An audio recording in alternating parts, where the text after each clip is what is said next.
Hello, welcome, and thanks for tuning in once again. I was with a couple of my priest buddies a few weeks ago, and inevitably somebody said, "So what are you doing for Lent?" Ugh, I said, "We've been living in Lent for a whole year now. I think we should all take a pass." So much for my deep spiritual development. I also have to admit, rather red-facedly, that I hate Lent. I've always hated Lent. And as much as skipping it would be my preference, I need Lent. It is really the great pattern, dying and rising, confronting the truth at a more profound level, trying to die to self in order to more closely rise with Christ. Lent offers us an annual opportunity to do some of the work that life will always require of us. Sooner or later, if we're on any kind of real spiritual journey, there'll be an event, person, death, idea, or relationship that will enter our life that we simply cannot deal with using our present skill set, knowledge, or just our own strong willpower. Spiritually speaking, we will be led to the edge of our own private resources.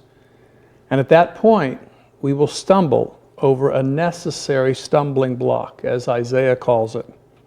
Or in the language of Lent, we have to lose something.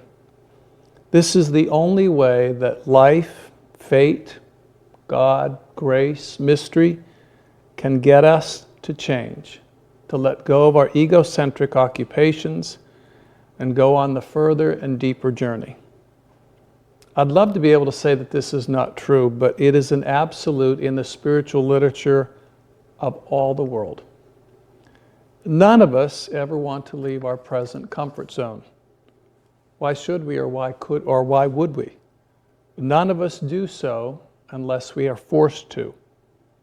The pandemic really is a perfect example of this.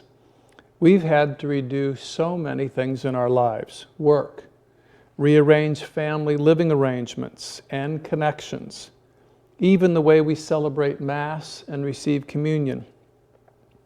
The ways we have dealt with these unwelcome changes tell us a great deal about our spiritual maturity. If we've whined, complained, and become angry, we've not ever made much progress in the spiritual journey, which is always a process of subtraction. It's never one of addition. This invitation to change is always unexpected, and it's unsought. If we seek spiritual heroism ourselves, it's just the old ego back in control under a new name, piety. There really is not any true change, just disguise, just bogus self-improvement, but once again, completely on our own terms. I'll do this, but I will not do that. Any attempt to engineer or plan our enlightenment is doomed to failure, because it will be driven by our egos. We will see only what we have already decided to look for, and will never see what we are not ready or told to look for. So failure and humiliation force us to look where we never would otherwise, which is really the great enigma of the spiritual journey. Self-help courses of any type, even our personal Lenten programs, will help us only if they teach us to pay attention to life itself. Paula Darcy says, God comes to you disguised as your life. I love that line. God comes to you disguised as your life. The reality is that we all have to stumble and fall.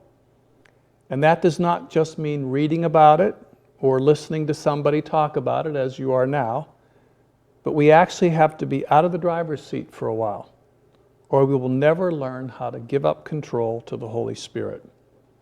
This is the Paschal mystery. This is dying and rising, the essential pattern of our life as disciples. It's the only path to holiness, and this is what is offered to us every year in the season of Lent. The Church gives us this every year to try to teach us this truth, pandemic included. I need Lent. Thanks for tuning in.